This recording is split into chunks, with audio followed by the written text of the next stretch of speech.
There is a silence between the stars that the young races never learn to hear. It is not the absence of sound, for sound cannot travel through the void.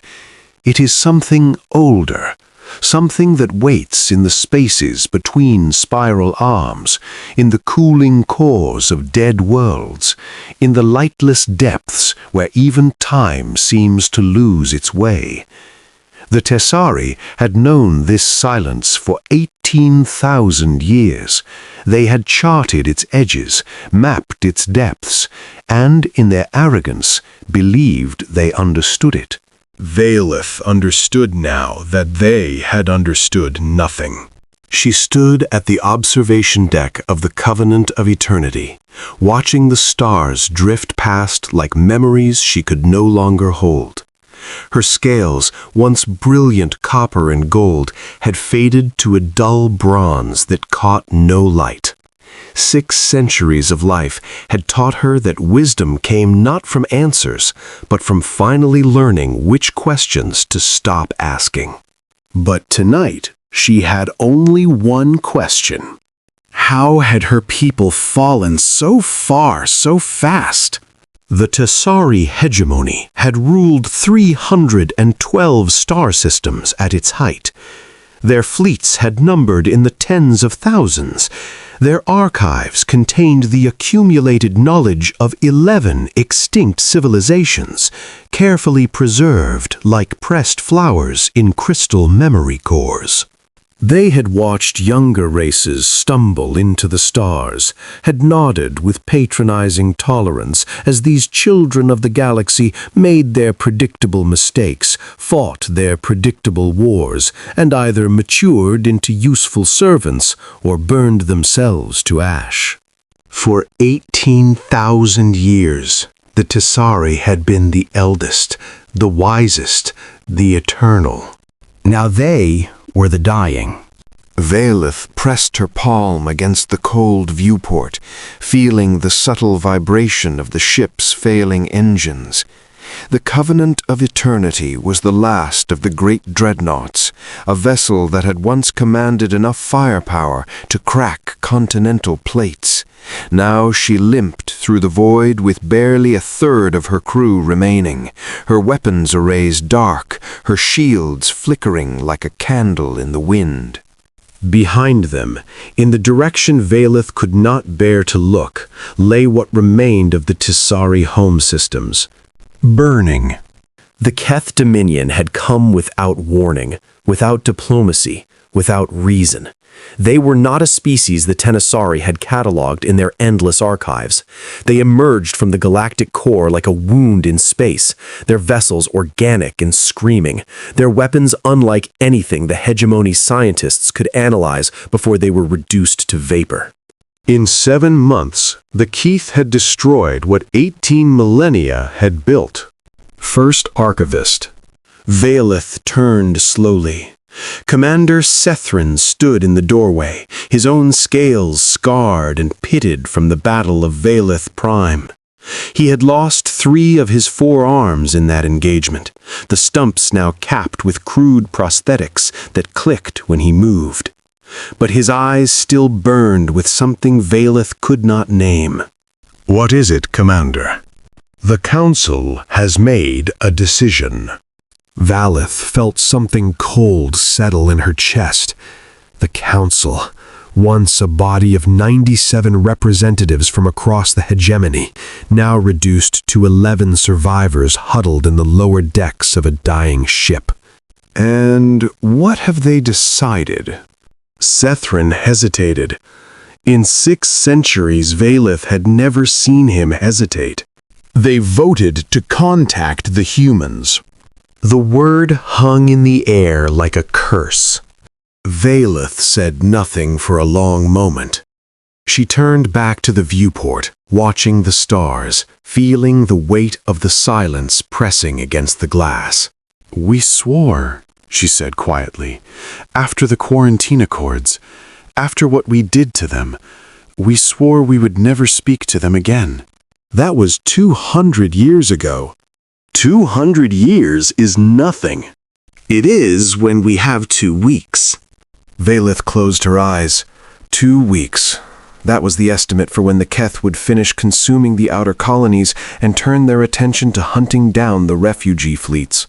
2 weeks until the Tassari joined the other 11 extinct civilizations in their own archives, preserved now only in the memories of whatever species bothered to remember them. "Do we even know if they'll respond?" she asked. "Our long-range sensors show human vessels operating in the neutral zone, a small station near the Kepler expanse." Sethrin paused. "They've been monitoring our retreat." "Monitoring." "Watching, First Archivist. Just watching." Of course they were watching. The humans always watched. That was what had made them so unsettling, even when they were nothing more than a primitive species barely capable of reaching their own moon. They watched. They waited. They remembered. And they never forgot what had been done to them. "The Council believes we have no other option," Sethrin continued. "The Vorith Collective refused to intervene. The Ashkari Syndicate closed their borders. Even the machine minds of Tau Ceti have gone silent." His prosthetic arms clicked as he shifted his weight. "There is no one else, First Archivist. The humans are the only power in this sector that has not fled or fallen." Valith turned to face him. "Do you know what we did to them, Commander? Do you truly know?" Sethrin's expression flickered. "I have read the historical files. The sanitized ones, no doubt.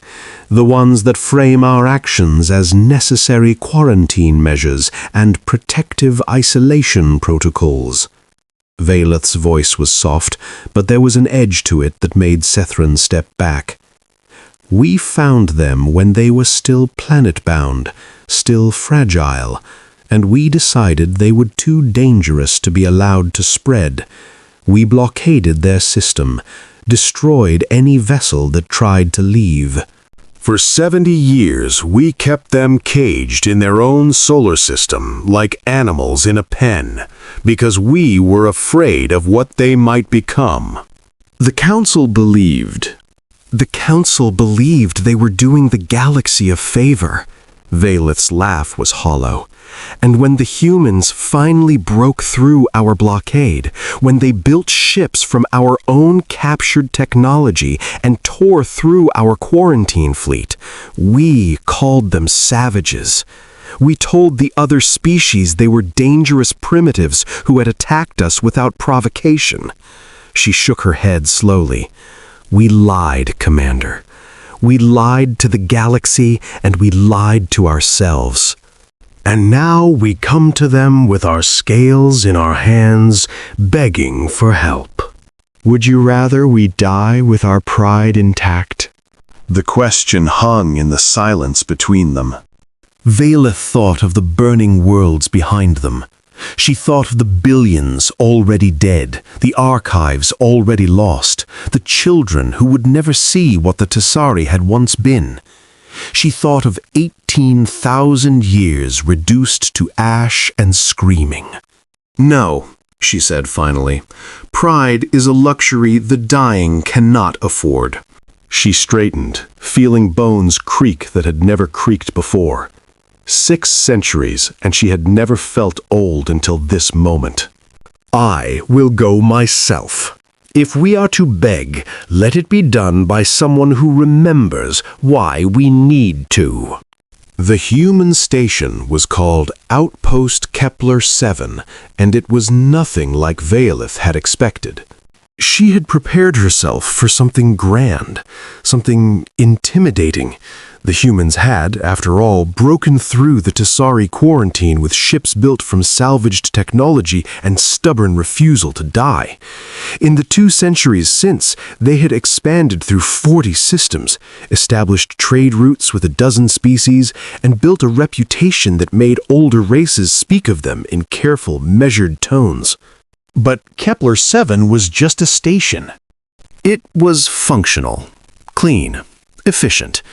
Its docking bays were orderly, its corridors well lit. its inhabitants going about their business with a calm that felt almost oppressive. Valeth's shuttle had been guided to a berth with polite efficiency, and a human customs officer had greeted her with a slight bow and a request to please follow the marked path to the administrative center. No guards, no weapons drawn, no evident fear.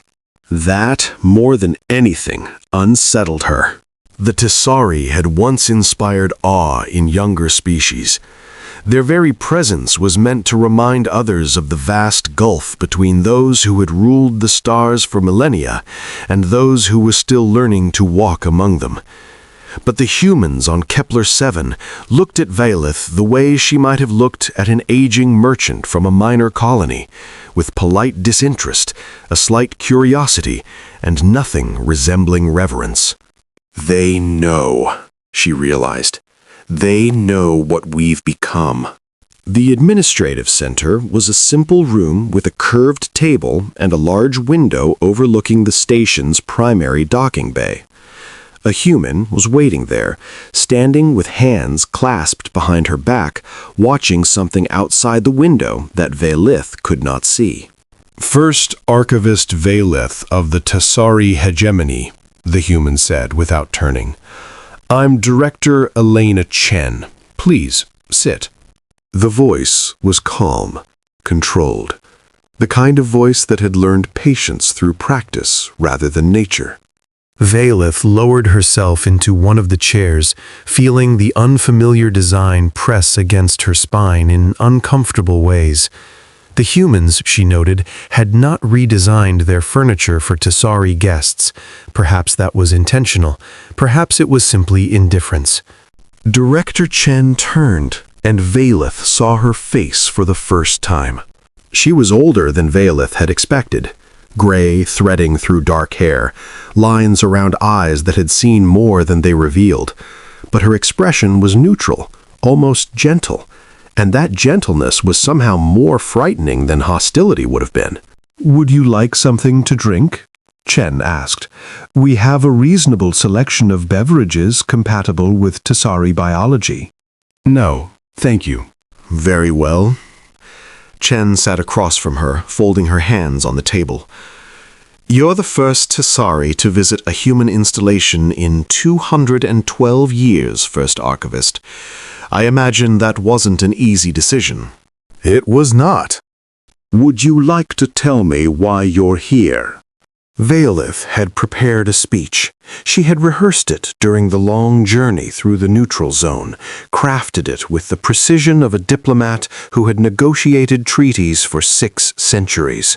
But sitting here, looking into Elena Chen's patient eyes, the words turned to dust in her throat.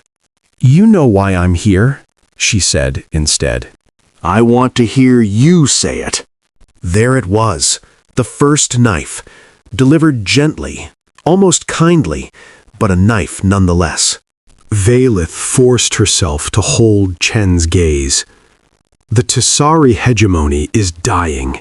The Keth Dominion has destroyed our fleets, burned our worlds, and slaughtered our people by the billions. We have nowhere to run and no allies willing to stand with us. She paused, feeling the weight of each word. I am here to ask for help. Chen nodded slowly. And you came to us. We came to you. After the quarantine. Valeth's scales flushed with something that might have been shame. Yes. After 70 years of keeping humanity trapped in a single system, after destroying our early colony ships, after killing the crews and telling the galaxy we were dangerous animals that needed to be contained. Chen's voice remained calm, but there was something beneath it now. Not anger, something colder. After all of that, First Archivist, you came to us. I will not defend what my people did. I'm not asking you to. Silence fell between them. Valeth could hear her own heart's beating, the distant hum of the station's systems, the soft breath of the human across from her. Director Chen, she said carefully. "I am not here to ask forgiveness. I know it cannot be given. I am here because there is no one else. The Keth will not stop with the Tessari.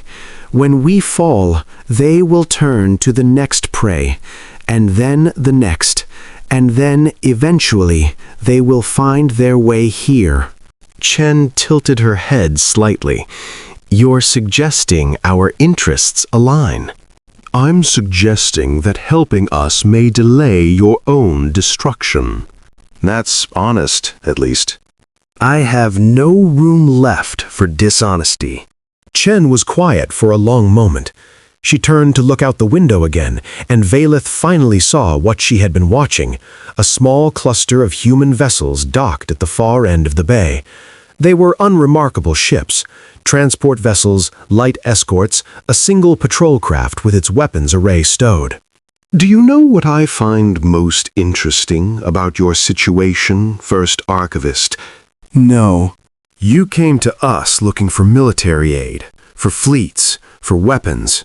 Chen turned back, and there was something in her eyes that made Valeth's scales prickle. "But that's not why the Keth are winning, is it? They're not winning because they have more ships. They're winning because your people don't know how to fight them. You've never faced anything like them. You don't understand them, and everything you try fails." Valeth said nothing. There was nothing to say. "How many species have you watched die in your archives, First Archivist?" The question caught her off guard. 11. 11 civilizations, preserved in your memory cores. All extinct. All failed. Chen leaned forward slightly. "Did you ever wonder why they failed?" "They were less than we were." "Were they?" Chen's smile was small and sharp. "Or did they simply encounter something they didn't understand, something that didn't play by their rules and couldn't adapt quickly enough to survive?" Valeth felt something cold settle in her stomach. "What are you suggesting?"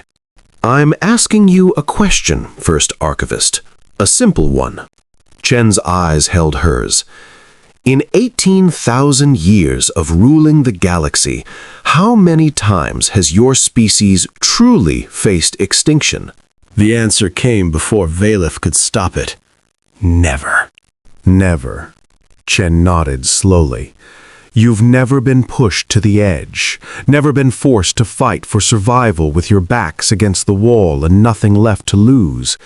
Never had to rebuild from ashes or claw your way up from the bottom." She paused. "That's not a criticism. It's an observation. You've been so powerful for so long that you've forgotten what desperation feels like." "And you haven't?" "First Archivist, desperation is the only reason we're still here." The next 3 days were a blur of negotiations, medical examinations, and logistics that made Valeth's head ache.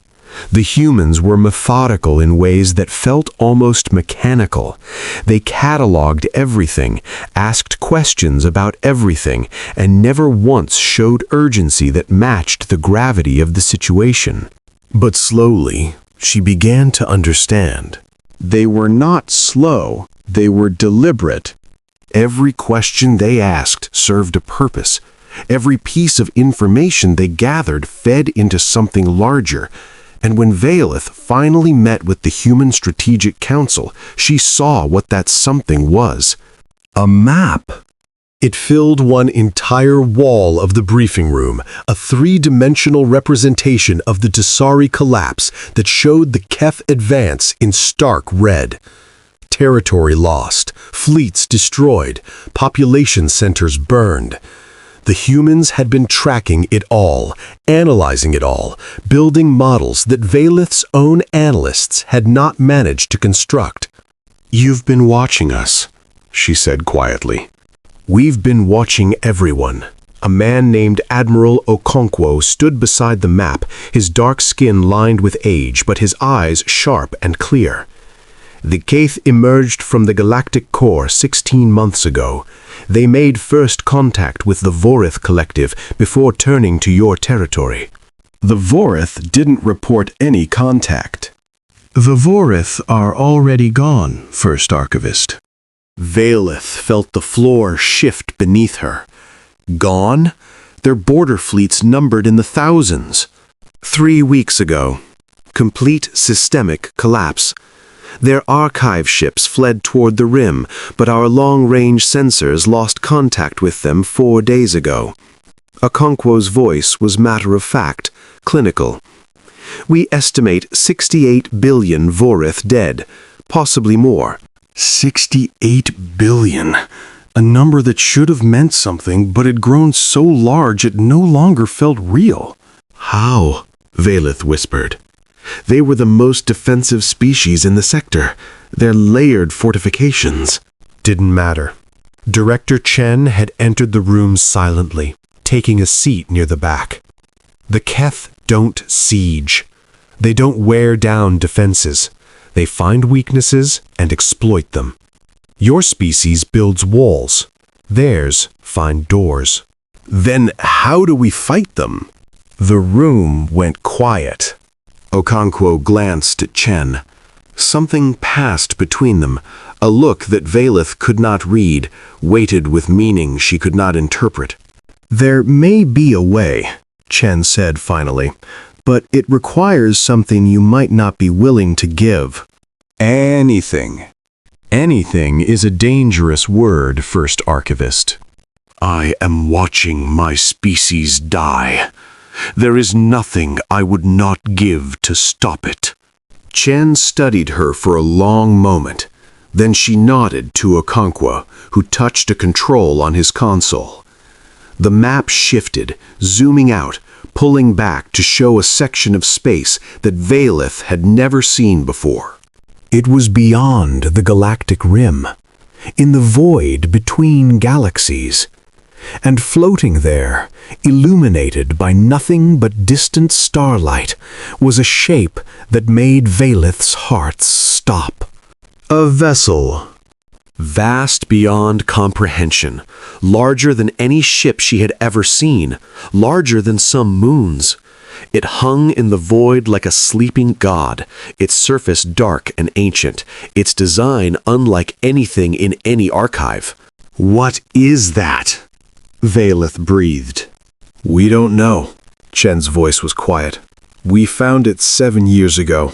Our deep-range exploration teams were mapping the intergalactic medium when they encountered it. It's been drifting there for, as best we can estimate, approximately 200 million years. 200 million years. Before the Tessari, before any civilization in the galaxy, before most species had evolved beyond single-celled organisms. It's a ship, Okonkwo continued. At least we believe it is. The internal structure suggests propulsion systems, weapons arrays, and what might be a command center. But we've never been able to confirm because we've never been able to get inside. The vessel is sealed, Chen explained. Perfectly sealed. No airlock, no external access point, no visible means of entry. Every attempt to breach the hull has failed. Cutting tools don't mark it. Explosives don't dent it. We've bombarded it with enough firepower to crack a planetoid, and it simply absorbed the energy without any visible effect. Valeth stared at the image, feeling something ancient stir in her blood. This technology is beyond anything. Beyond anything any species in this galaxy has ever developed. Yes, Chen leaned forward. But here's what we know, First Archivist. The vessel isn't dead. Our sensors detect activity inside, power fluctuations, energy signatures, something that might be a heartbeat. It's dormant, but it's not inert. It's waiting for something. Waiting for what? Chen was quiet for a moment. That's what we've been trying to figure out for 7 years. Valeth's mind raced. An ancient vessel, technology 200 million years beyond anything known. If such a thing could be activated, controlled, the war against the Keth would... You want our help, she realized. Our archives, our databases. You think we might have some record of this vessel's origin. We hoped you might. Okonkwo's voice was careful. Your archives are legendary. 11 extinct civilizations preserved in perfect detail. If anyone might have a reference, a legend, a fragment of data about something this old, we would. The words came out before Valeth could stop them, because she knew. In that moment, looking at the image of the sleeping ship, she knew. The architects. The humans exchanged glances. The architects? A legend. Only a legend. Or so we always believed. Valeth's voice was distant, pulling memories from archives she had not accessed in centuries. The first civilization, the ones who seeded the galaxy with the building blocks of life. We have fragments, pieces of text from species that died before the Tasari rose. They spoke of the architects as gods, beings who existed before time had meaning, who built wonders that lesser species could not comprehend. And the vessel? There were stories, myths about ships that the architects left behind, vessels meant to protect the galaxy from threats they foresaw, threats from beyond. Valeth's scales rippled with a chill she could not explain. But we dismissed it. Fairy tales told by primitive cultures trying to make sense of a universe too vast to understand. And now? Now I am looking at one of their ships. Chen nodded slowly. That's what we suspected. But knowing what it is doesn't help us use it. The vessel doesn't respond to any form of communication. It doesn't acknowledge our presence. It simply drifts, waiting. Her eyes met Valeth's. We need to know how to wake it up. I don't know if that's possible. The myths, the stories. Is there anything, any fragment that might suggest a key, a code, a method of activation? Valeth searched her memory. 6 centuries of study, 18 millennia of archives, fragments of legends from 11 dead races preserved in crystal cores that she had never thought to consult for something so seemingly ridiculous. But one phrase echoed. A line from a species whose name was now forgotten, whose world had been dust before the Tasari built their first stone city. When the darkness comes again, the inheritors will speak, and the guardians will wake. Inheritors, she whispered. What?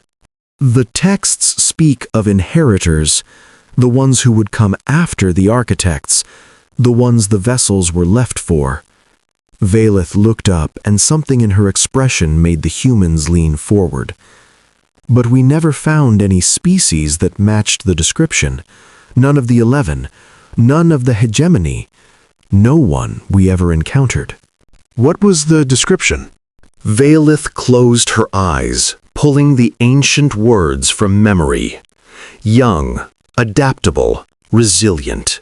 Creatures of contradiction, capable of great destruction and great creation, who had known suffering and overcome it, who were forged in hardship and tempered by struggle. Silence. When she opened her eyes, every human in the room was staring at her. What? She asked. What is it? Admiral Okonkwo's face had gone pale. Director Chen was perfectly still, her hands pressed flat against the table. First archivist, Chen said slowly.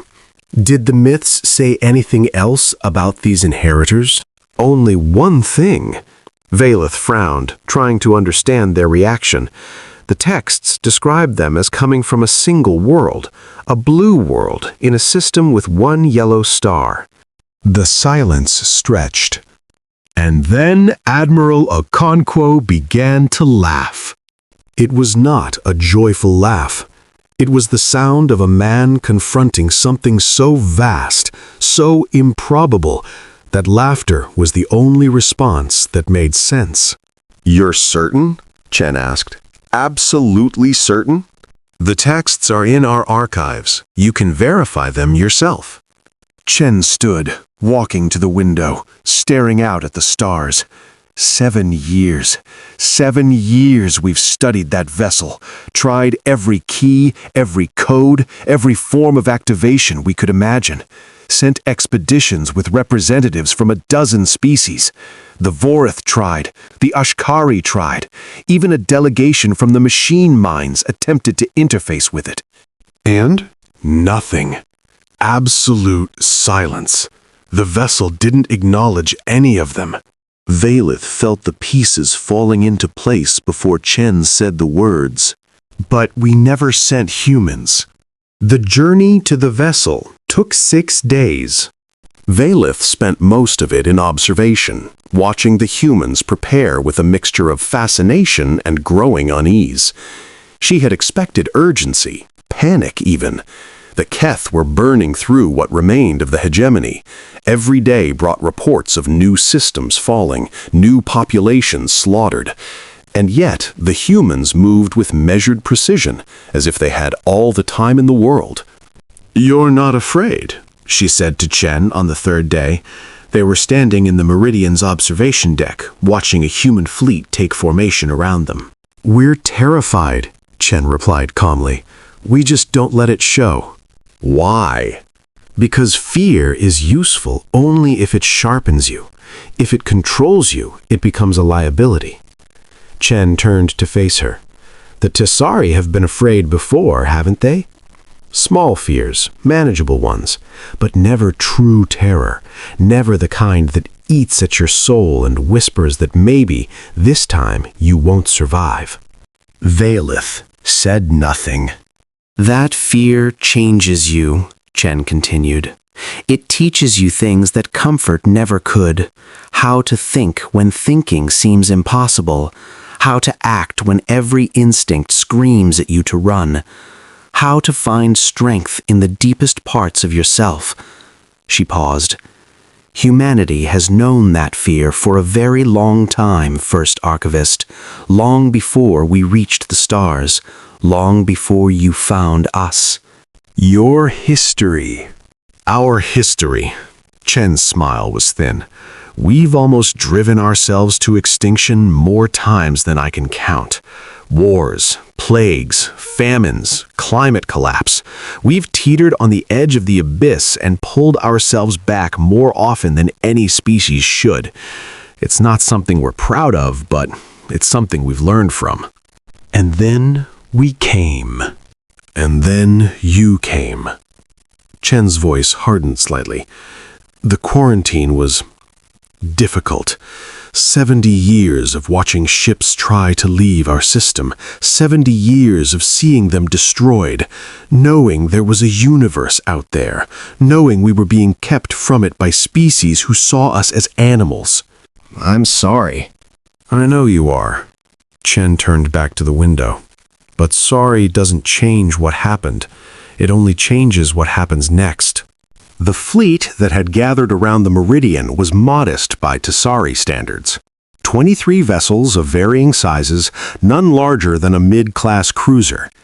But there was something about the way they moved, the precision of their formations, the silent coordination between ships that made Valeth's scales prickle. "How many of your people are on those ships?" she asked. 8,000, give or take. "And how many more could you mobilize, if you needed to?" Chen was quiet for a moment.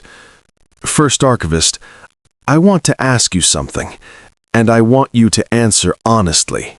"I will try." "When the Tessari established the quarantine, how many humans were there on Earth?" Valeth frowned. "Our records indicated approximately 8 billion. "And how many did you estimate we would have when the quarantine finally ended?" Our projections suggested significant population decline, resource limitations, internal conflicts. The words tasted like ash. We estimated perhaps 2 billion, if you managed your decline well. And how many humans are there now? Valeth hesitated. She had not thought to check. In the chaos of the collapse, humanity had been a footnote, a minor species on the edge of the galaxy, irrelevant to the great events unfolding. I don't know.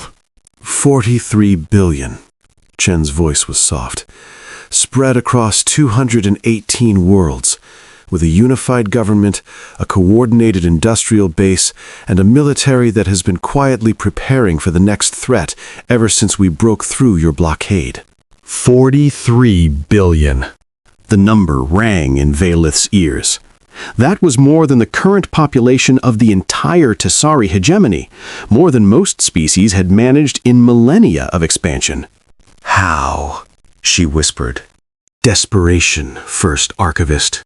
You locked us in a cage for 70 years. You thought you were containing us, but all you really did was give us time to prepare. Chen's eyes were unreadable. We knew, you see.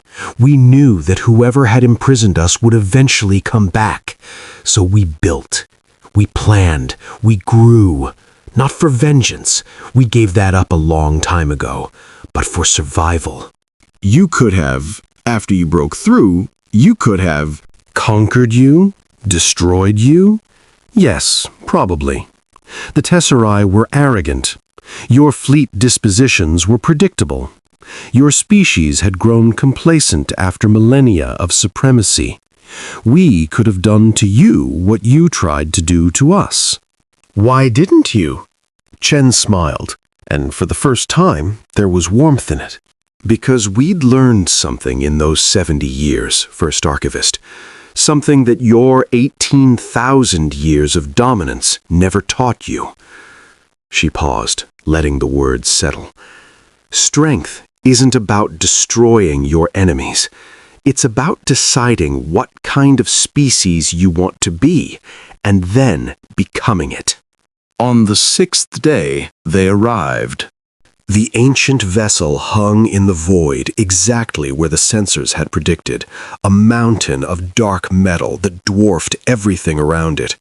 The human fleet slowed, taking up positions in a wide perimeter while the Meridian continued forward alone. Valeth stood in the shuttle bay, watching through the viewports as the vessel grew larger and larger. Up close, she could see details that the long-range images had missed, patterns etched into the hull that might have been writing, protrusions that might have been antennae or weapons, a vast expanse of smooth metal that might have been a viewport or a sensor array. It was beautiful, and terrifying, and utterly impossibly old. Ready, First Archivist? Admiral Okonkwo had joined her, along with a team of 10 humans in environmental suits.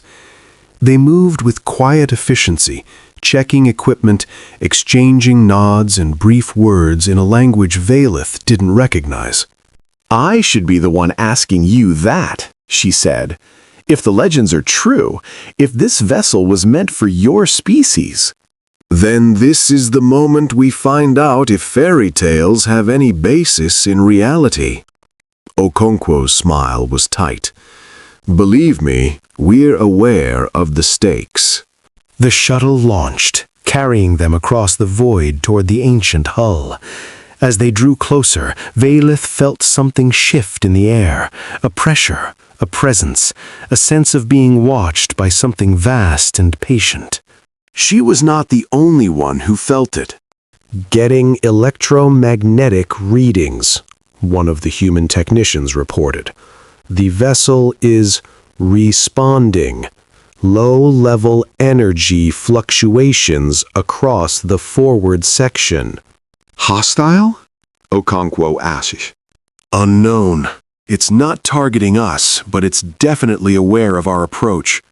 The shuttle slowed as it reached the hull, hovering near a section of smooth metal that looked identical to every other section. Valeth had reviewed the humans' previous expeditions. They had tried dozens of approaches, used everything from explosives to molecular disruptors, and the hull had simply absorbed it all without effect. Now what? She asked. Now we try something different. Okonkwo sealed his helmet, checked his suit's systems, and moved toward the airlock. Commander Chen, you have the ship. First Archivist, you can monitor from here or join us outside. Your choice. Valeth considered. She was old. Her body ached from the journey, from the stress, from the weight of everything her people had lost. The rational choice was to stay in the shuttle, to watch from safety, to avoid any unnecessary risk. But she had not come this far to watch from safety. I will join you. The void outside the shuttle was silent, cold, and impossibly vast. Valeth floated in the darkness, her suit's systems humming softly, watching the humans drift toward the ancient hull. They moved with practiced grace, using thruster packs to guide themselves toward the metal surface. And then something happened. As the first human, a young specialist named Park, placed her hand on the hull, the darkness shifted. Light bloomed beneath her fingers, spreading outward in patterns that Valeth suddenly recognized. Writing. The same writing that decorated the hull, now glowing with soft blue luminescence. It spread in waves, racing across the surface, tracing lines that might have been circuits, or might have been something else entirely. Contact, Park reported, her voice tight. The hull is responding. It's warm. It's a sound. Not a sound, exactly.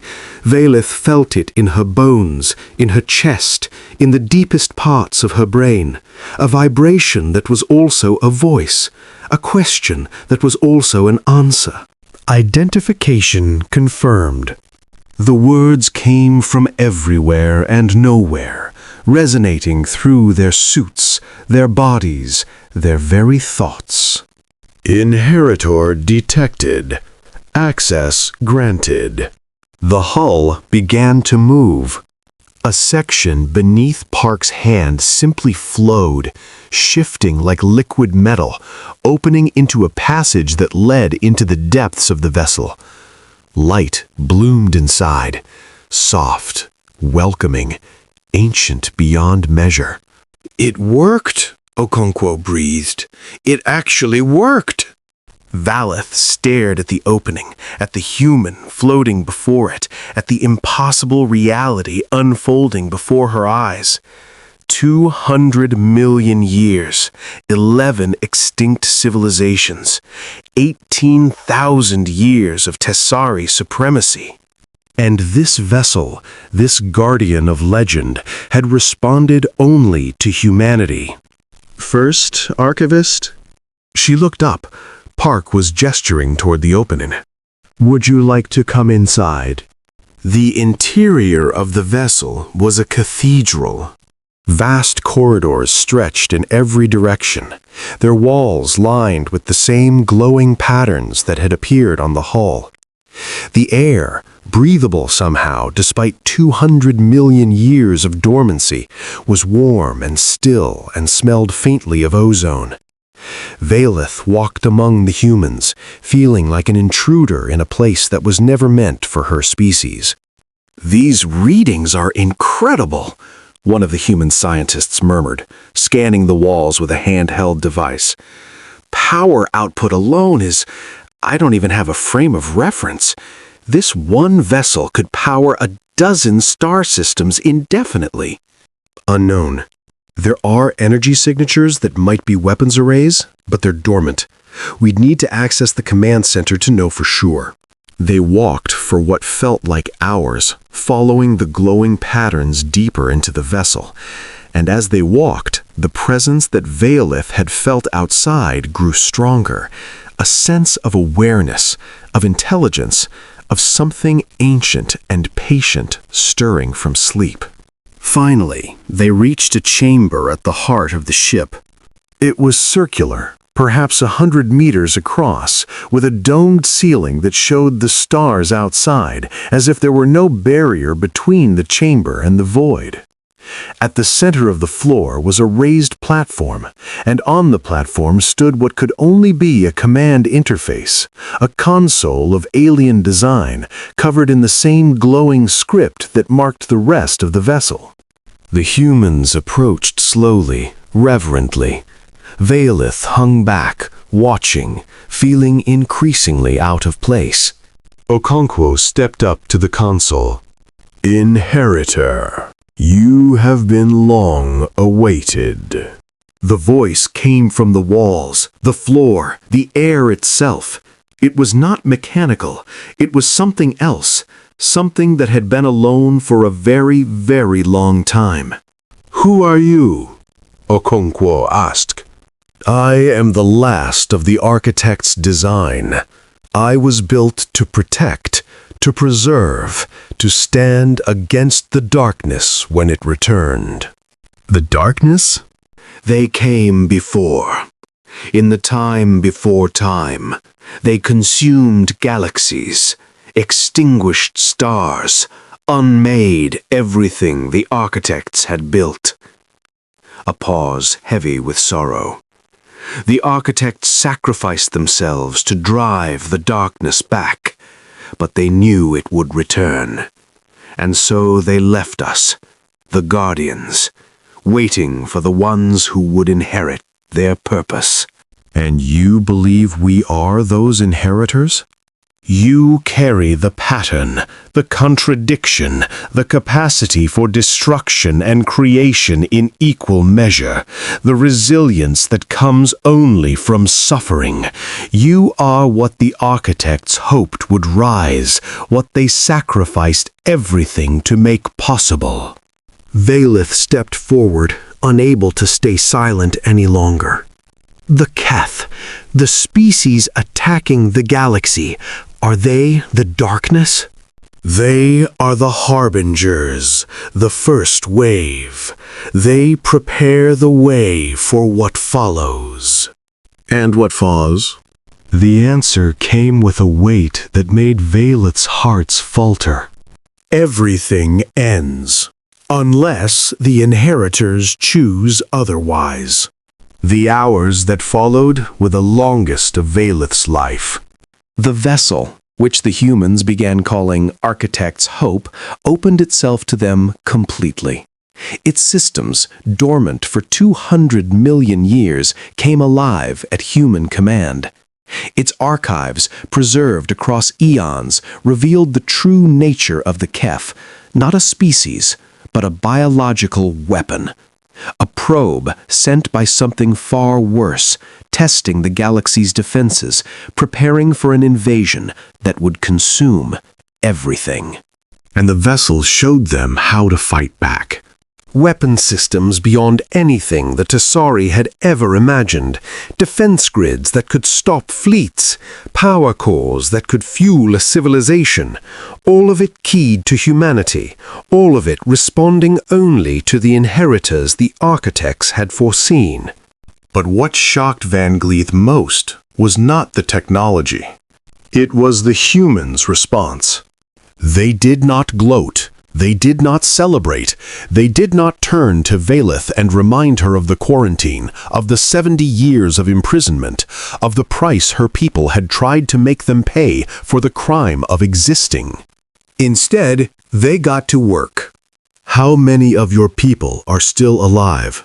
Okonkwo asked, reviewing the tactical displays that the architect's hope had generated. "How many can we evacuate?" Valeth stared at him. "You would help us?" "First Archivist, your people are dying. Did you think we would stand by and watch?" "After what we did? After what your ancestors did. You were not yet born when the quarantine began. Neither was anyone else aboard this ship." Okonkwo's voice was firm, but not unkind. "Humanity has long memories, First Archivist. We remember the pain your species caused us. But we also remember why we refused to become what you were. We chose to be better. That choice means nothing if we abandon it a moment it becomes inconvenient. Valeth felt something break inside her, something she had not known she was holding. "I don't understand you," she whispered. "I don't understand how you can, after everything." Because hatred is a fire that consumes the one who carries it. Chen had joined them, her expression thoughtful. We burned with it once, in the early years of the quarantine, when the anger was fresh. We hated your species with everything we had, and that hatred nearly destroyed us. It wasn't the Tasari that broke humanity's spirit. It was what we became when we let our pain define us. How did you stop it? By realizing that survival isn't enough, by deciding that if we were going to endure, it had to be for something worth enduring for. Chen placed a hand on the ancient console. The architects understood that, I think. They didn't just build weapons, they built hope. They left these vessels for whoever was resilient enough to find them, not because those species would be the strongest, but because they would understand what strength really means. And what does it mean? Chen smiled. It means choosing mercy when you have the power to destroy. It means building when you could burn. It means looking at the species that imprisoned you and saying, "We will not become you. We will not let our worst moments define us." Valeth bowed her head. For the first time in 6 centuries, she wept. The human response began within hours. The architect's hope carried them back through the void at speeds that should have been impossible, folding space in ways that Tasari scientists would need centuries to understand. Along the way, it reached out, connecting with other vessels, other guardians scattered across the intergalactic void in positions they now understood were strategic. 5 vessels, each as vast as the first, each now awakening. But the guardians were not enough on their own. They were weapons meant to be wielded, and weapons required hands to wield them. The humans provided those hands. Valeth watched from the observation deck as the messages went out, faster than light, carried on quantum channels that bypassed conventional physics entirely. Every human world, every human ship, every human installation across 218 systems. The darkness is coming. The architects chose us. Prepare. And humanity responded. Within 24 hours, the human fleet at the Kepler Expanse had tripled. Within 48 hours, it had tripled again. Ships emerged from fold space in waves, dreadnoughts and carriers and support vessels, corvettes and frigates and carriers, an armada that dwarfed anything Valeth had seen in her 6 centuries of life. But it was not the ships that stunned her. It was the silence. There were no grand speeches, no posturing, no declarations of vengeance or glory. The humans moved with a quiet, terrible purpose, preparing for war the way they had prepared for everything else, methodically, patiently, inevitably. "How many?" she asked Chen on the 3rd day, watching another wave of vessels emerge from fold space. Currently, about 7,000 combat-capable ships, with another 4,000 en route. Chen's voice was matter-of-fact. We'll have 12,000 by the time we reach Tasari space. 12,000. Valeth shook her head.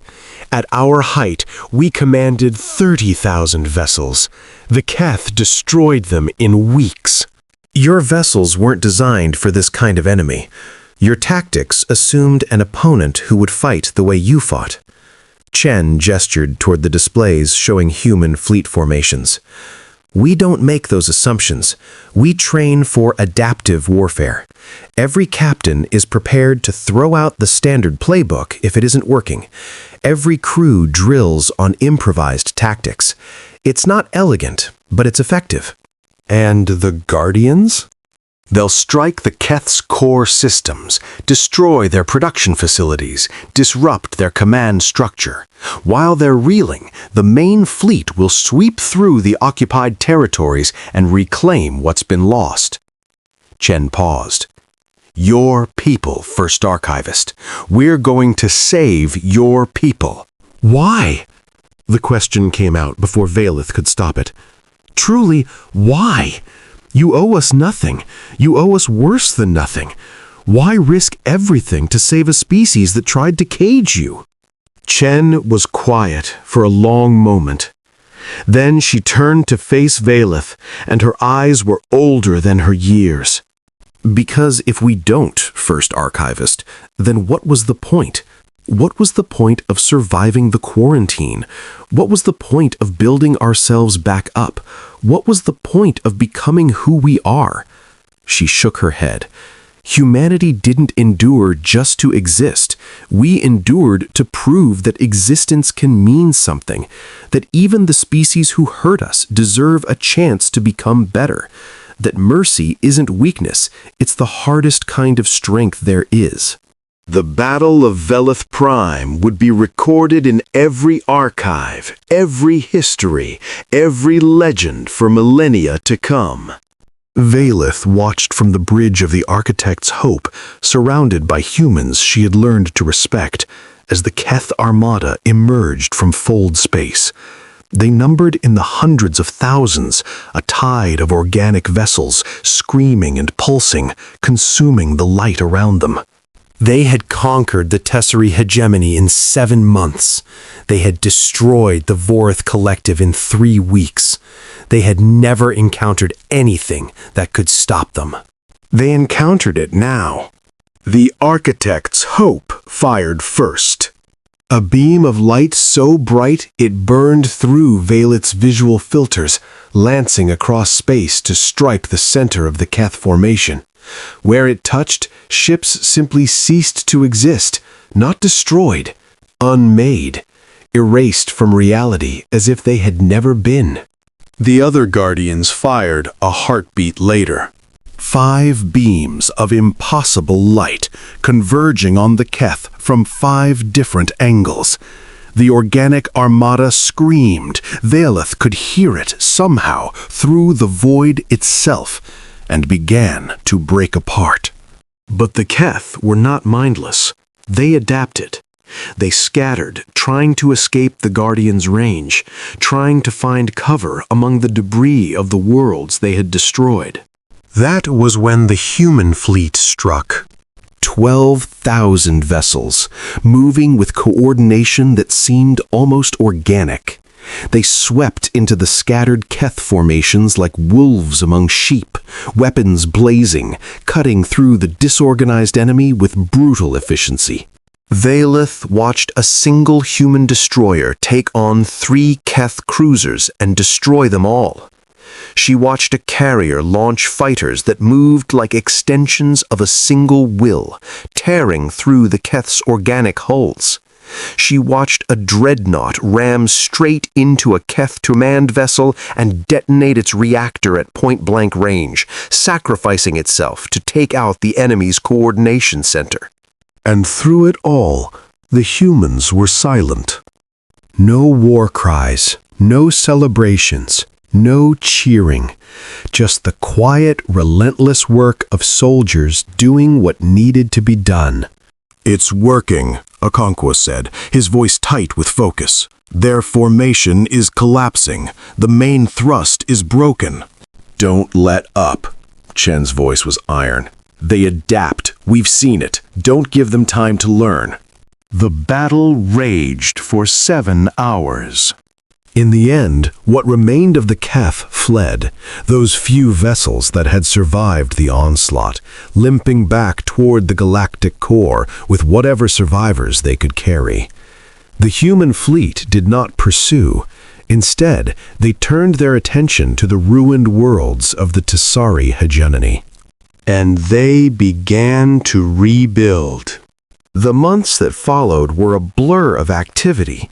Human ships carrying relief supplies, human engineers restoring power to shattered cities, human doctors treating the survivors who had hidden in bunkers and shelters while their worlds burned. Valeth walked through the ruins of her homeworld, stepping over debris that had once been the great archives of her people, and wept. But the tears were not only for what was lost. They were for what remained. Tsari children being carried from collapsed buildings by human rescue workers.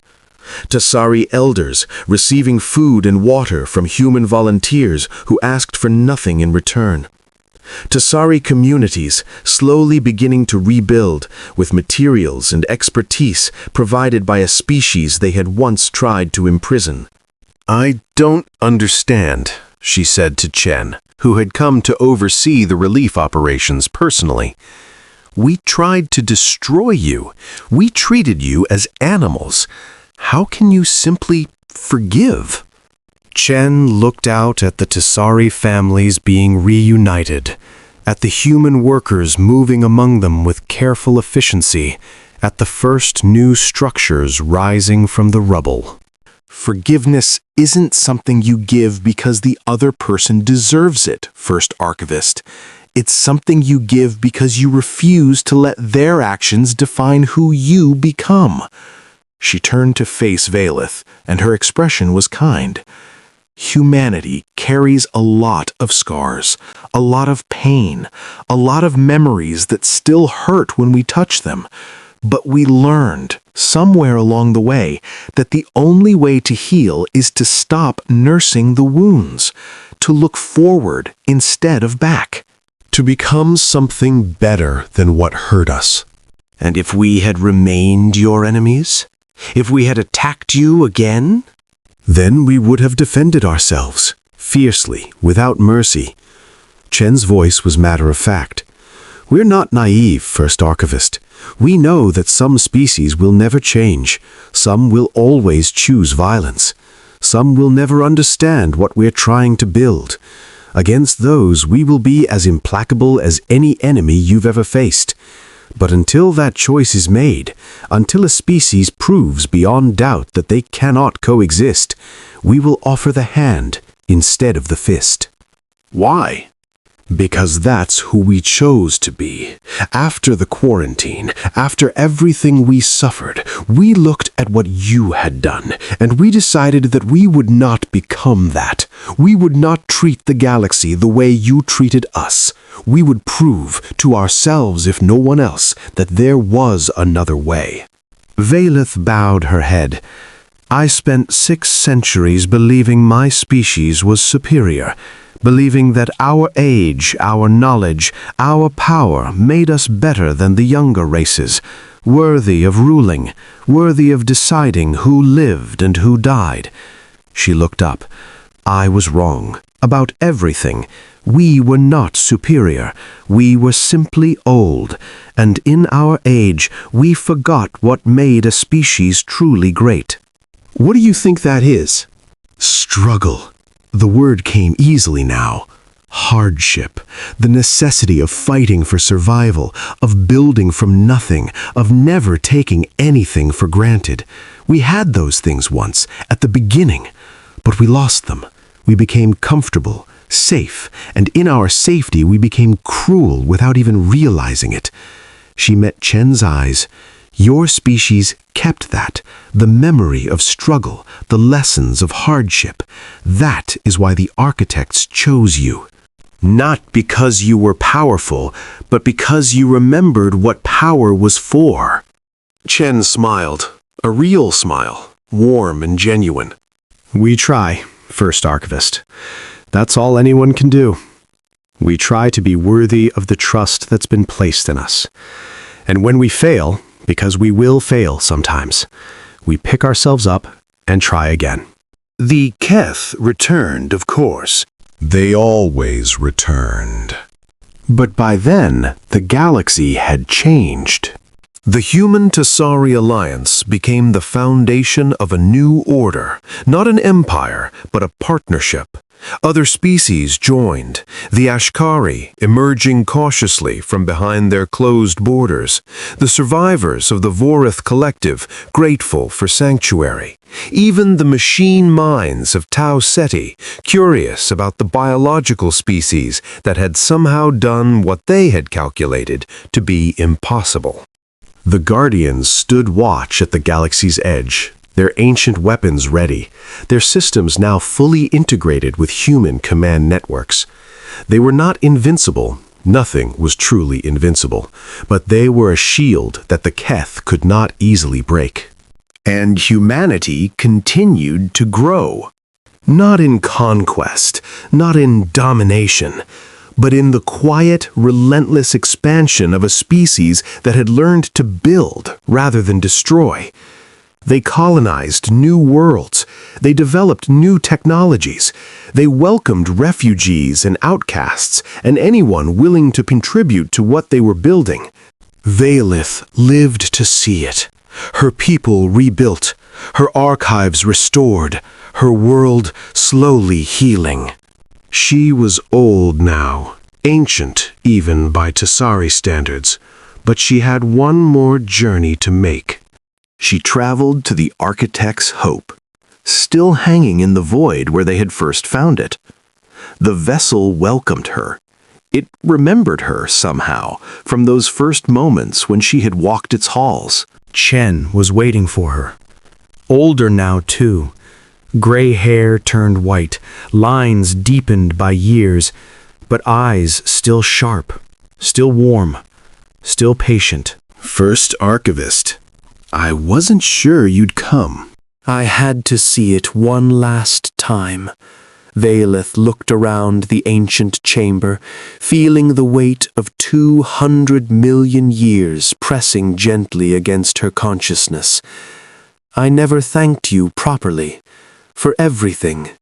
You thanked us by rebuilding, by changing, by proving that even the oldest species can learn to be better. And by telling the story.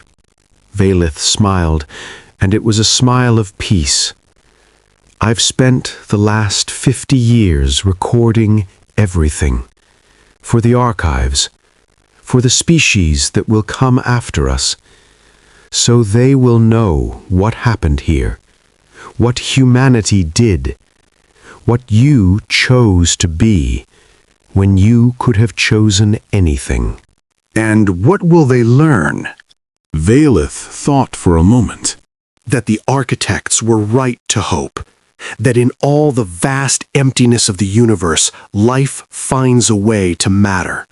That even the smallest, youngest species, the ones the elders dismiss as primitive and dangerous, can become the salvation of everything. She paused.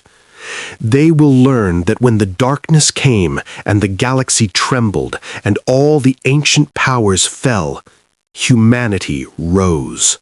We almost didn't. Chen's voice was soft. There were so many moments when we could have failed. So many times when we almost gave in to the anger, the pain, the desire for vengeance. But we didn't. And that's what matters. Why didn't you? Chen was quiet for a long moment. Then she walked to the ancient console at the heart of the ship, pressing her palm against its surface. The vessel hummed in response, its systems glowing with renewed light. Because this is what we were meant for. All of us. Every moment of suffering, every struggle, every hardship we endured. It was all leading to this. She turned, and there were tears in her eyes. The architects saw something in humanity that we couldn't see in ourselves. A potential, a destiny. They built these vessels and they waited for us to find them. For 200 million years they waited. And you were worthy. We made ourselves worthy. That's the difference.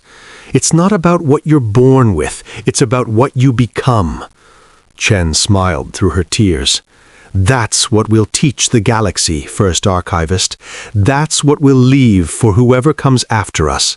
Not power, not technology, just the knowledge that any species, no matter how small, no matter how new, no matter how many times they've been beaten down, can choose to rise. Valeth bowed her head. The inheritors. The inheritors. They stood together in silence, two old beings from species that had been enemies and were now something more than allies. Outside the viewport, the stars burned with ancient light, and the galaxy turned slowly toward a future that neither of them would live to see.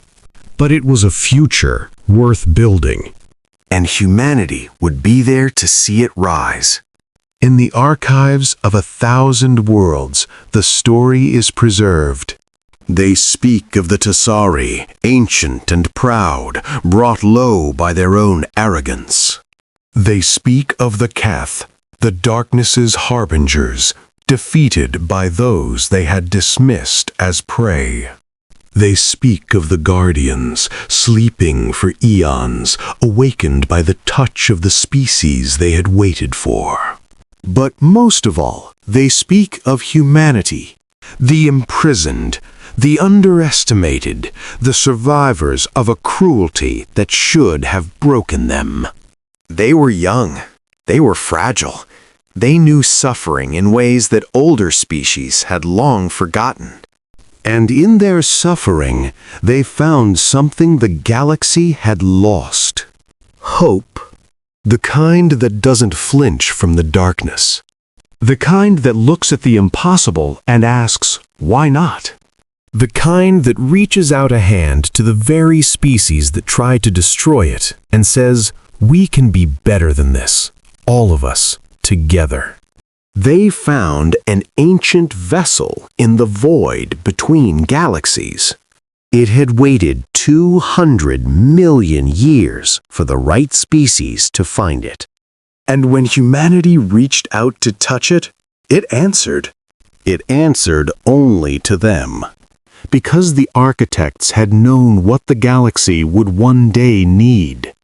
Not the strongest, Not the oldest, not the proudest, but the ones who had been broken and rebuilt, imprisoned and freed, crushed and risen.